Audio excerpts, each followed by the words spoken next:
I can confirm today that for the first time, we are past the peak of this disease. We're past the peak and we're on the downward slope. We've come through the peak, or rather, we've come under what could have been a vast peak, as though we've been going through some huge alpine tunnel. And we can now see the sunlight and the pasture ahead of us. And so it is vital that we do not now lose control and run slap into a second and even bigger mountain.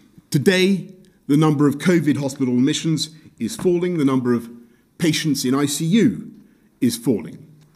We've so far succeeded in the first and most important task we set ourselves as a nation to avoid the tragedy that engulfed other parts of the world.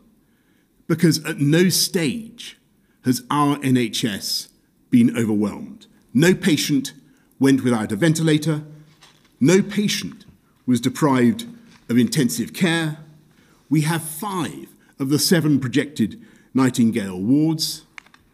And it's thanks to that massive collective effort to shield the NHS that we avoided an uncontrollable and catastrophic epidemic where the reasonable worst-case scenario was 500,000 deaths.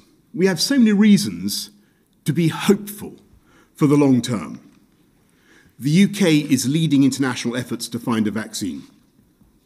Today, Oxford University has announced a partnership with AstraZeneca to develop what they believe could soon be a means of inoculating ourselves against this disease. I will be setting out a comprehensive plan next week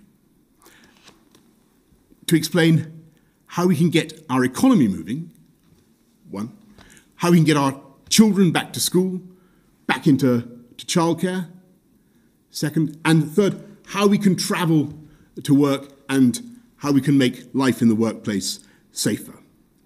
And in short, how we can continue to suppress the disease and at the same time restart the economy.